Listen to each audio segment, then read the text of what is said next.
संस्तुति करेंगे ना। अब विधायक जाके वहां पर खड़े होकर ठेकेदारी वाला काम भी नहीं करेंगे, या जो बाबू ने काम करना है, जो इंजीनियर ने एस्टिमेट बनाने हैं, कार्यदायी संस्थाएं हैं, जो विभाग हैं, वो क्या कर रहे हैं? निधि से पैसा दे रहे हैं, पूछेंगे नहीं कि काम शुरू हुआ कि नहीं हुआ। एक साल बाद जब लोगों ने बताया उनको तो तब पता चला, शायद आज तक भी ना पता चलता। ये बात सही है कि विधायक लोगों ने प्रस्ताव अधिकारी को दिए और अधिकारी ने 1 साल तक उन पे कार्य नहीं किया।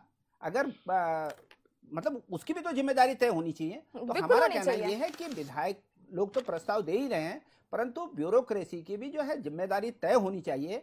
क्यों नहीं उन्होंने उन योजनाओं पे काम किया? और ये जनता के लिए विधायक लोग संस्तुति कर रहे हैं, तो अधिकारियों की भी जिम्मेदारी बनती है, कार्यदायी संस्था की भी जिम्मेदारी बनती है कि वो समय से कार्यों को पूरा करें और जिस उद्देश्य के लिए ये विधायक निधि बनी गई है, विकास की योजनाओं पे पैसा खर्च होना चाहिए। जी, कौन तय करेगा जवाबदेही अधिकारियों की?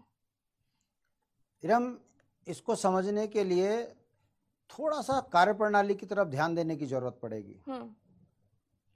पहले मैं आपको बता दूं कि पिछली बार 2015-16 में भी इसी पे डिबेट हुई थी। मैं इस पैनल पे बैठा था, तब सांसद निधि पे भी चर्चा हुई थी और विधायक निधि पे भी चर्चा हुई थी, और सेम कंडीशन थी कि काम नहीं होता, पैसा खर्च नहीं होता।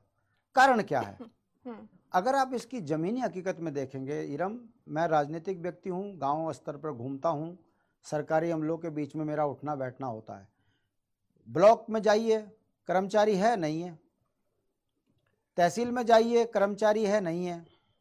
एसडीएम एक और उसको 3 ब्लॉक 4 ब्लॉक की जिम्मेदारी दे रखी है। आप बताइए इरम, वो 4 ब्लॉक एक एसडीएम संभालेगा? एक तहसीलदार 3-3 जगह का चार्ज लेके बैठा है, उसके पास काम करने के लिए क्लर्क नहीं है, संविदा का दिहाड़ी का मजदूर बैठा है, किसी को टाइपिस्ट का काम नहीं आता, किसी को लिखना नहीं आता। क्योंकि जितने भी गांव में संविदा कर्मचारी लगते हैं वो नेताओं के इर्द गिर्द क्या घूमने वालों के लग जाते हैं और उनको काम नहीं आता। आप ये बताइए, लोकतंत्र में जनता के काम करने के लिए जब आप कर्मचारियों का इंफ्रास्ट्रक्चर ही कंप्लीट नहीं करोगे तो ब्लॉक में काम होंगे कहाँ से? तहसील में काम होंगे कहाँ से? जिले में काम होंगे कहाँ से? अधिकारी अपने महत्वपूर्ण कर्मचारियों से काम लेने के लिए इतना लाचार हो जाता है कि वो बाद में केवल आख्या लिखकर शासन को भेजता है कि विभाग कंप्लीट करो। आप देखिए, उत्तराखंड राज्य में सबसे बड़े दुर्भाग्य की बात यह है कि विभाग का जो ढांचा है कर्मचारियों का, उसको कम किया जा रहा है। ठेका प्रथा पे सारे काम कराने की मंशा सरकारें लेकर चल रही है। परिणाम आपके सामने है। फिर ब्लॉक स्तर पर काम नहीं हो पा रहे। अब आ जाइए मूल तत्वों पर। जब भारत के संविधान में, देखिए, उत्तराखंड क्रांति दल के नेता होने के नाते हमारा यह मानना है कि कभी हमारी सरकार बनी तो विधायक नीति समाप्त, और गांव का विकास करना है ना, तो गांव के विकास के लिए पंचायतें चुनते तो हैं, प्रधान है, क्षेत्र पंचायत है, जिला पंचायत है। प्रधान निधि क्यों नहीं करते आप 50 लाख रुपए? आप क्यों प्रधान को मजबूर कर रहे हो कि वो विधायक के चक्कर काटे और सांसद के चक्कर काटे? आप विधायक निधि खत्म कीजिए, प्रधान निधि लागू कीजिए। प्रधान को 40 लाख 50 लाख जो एक मानक होता है तय करो।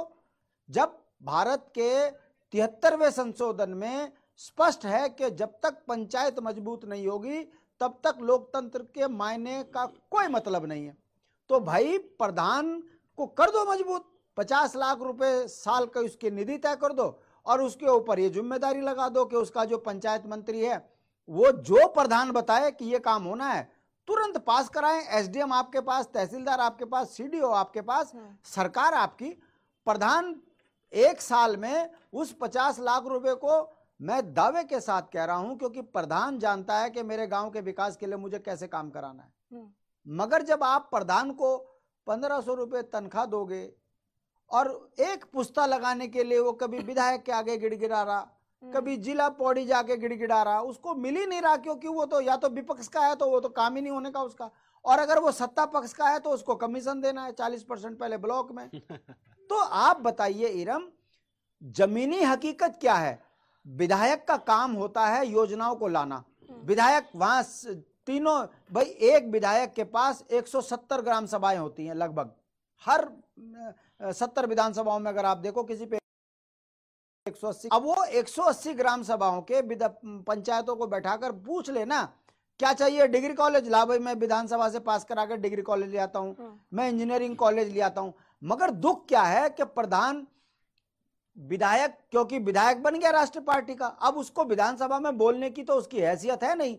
अब उसको ये जब कह दिया जाए कि 4 करोड़ रुपया जो तुमको विधायक निधि मिल रही है, इससे कार्यकर्ताओं को खुश करो, तो उन्होंने भी बढ़िया कर लिया। 1-1 लाख रुपए बांट दो अपने अपने कार्यकर्ताओं को, वो उसमें से 40,000 रुपए ब्लॉक में खा जाते हैं, कुछ विधायक का हो जाता है, बाकी वो खा जाते हैं। ऐसे में वो विधायक निधि लगेगी कहाँ? परिणाम आपके सामने, मैंने बता दिया। मेरे क्षेत्र में जितनी भी विधायक की सीट सड़क कटी है, वो कहीं पर भी कामयाब नहीं है। अब इस पर जांच कौन करेगा, कार्रवाई कौन करेगा? सरकार कह रही है करो घोटाला। अब हमारे यहाँ पर मुख्यमंत्री राहत कोष बंटने शुरू हो गए, 3-3 हजार, 5-5 हजार, 20-20 हजार। अभी चुनाव, अब आप लोकतंत्र में जनता को गलत तरीके से प्रभावित कर कर चुनाव जीतने की मंशा लेकर चलोगे तो मेरा मानना है ये लोकतंत्र, ये ठग तंत्र है। और इसी के कारण आज पंचायतें अपने आप को कमजोर महसूस कर रही हैं। सत्ताएं झूठ बोलकर जनता के ऊपर राज करने की मंशा बना रही है। जमीनी हकीकत यह है कि मेरा जो क्षेत्र है, सुनिए मैं खत्म कर रहा हूं, मेरा जो क्षेत्र है वो अस्थायी राजधानी देहरादून से लगा हुआ है। गंगा के उस पार पौड़ी है, गंगा के इस पार जो है देहरादून है। गंगा के नजदीक होने के बाद गांव में पानी नहीं है, मेरे गांव में डिग्री कॉलेज नहीं है, मेरे गांव में स्वास्थ्य सेवाएं सही तरीके से नहीं है, सड़कें सही नहीं है।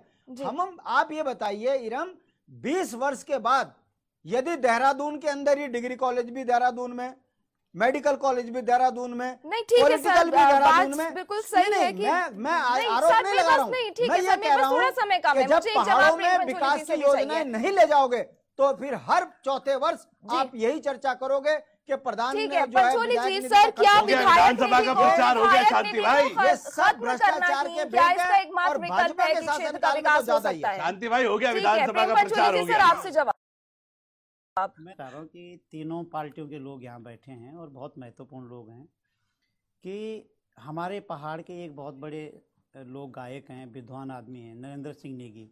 उन्होंने एक गीत लिखा कि तन्नी तून तन्नी तान तन्नी भेड़ तन्नी ऊन, कि जैसे हमारे जनप्रतिनिधि हैं वैसे उनके साथ जो काम करने वाले अधिकारी हैं। मैं थोड़ा भाषा का प्रयोग दूसरी तरीके से करता हूँ, वो गाइडलाइन के अनुसार मेरी भाषा नहीं चलती है। तो उनके साथ जो काम करने वाले लोग हैं, जिसको हम उनका सेक्रेटरी या अधिकारी या सीडीओ आप उसको बोलते हैं कि एक विधायक की योजना सारे सीडीओ के दरवाजे से होके आती है। तो इससे ये साफ लग रहा है आप तीनों चारों लोगों से कि कहीं ना कहीं गड़बड़, हम लोग जो है निष्क्रिय हैं काम करने के लिए। जो हमारे जनप्रतिनिधि हैं वो निष्क्रिय हैं और उससे दुगुना निष्क्रिय हमारे ब्यूरोक्रेट्स हैं जिनके दरवाजे से प्रस्ताव योजनाएं आती है। अच्छा ये हो कि जब आप प्रस्ताव सीडीओ को देते हैं कि मेरे विधानसभा में फलाना काम होना है या फलानी जगह ये काम होना है, तो आपको उस काम के पीछे सक्रिय रहना चाहिए और उसका फॉलोअप करना चाहिए, आपको मीडिया में आना चाहिए, आपको पब्लिक के बीच में आना चाहिए। तो यहाँ पर मुझे लगता है कि हमारे जो जनप्रतिनिधि, माननीय जनप्रतिनिधि और दिख रहे हैं मुझे यहाँ पर।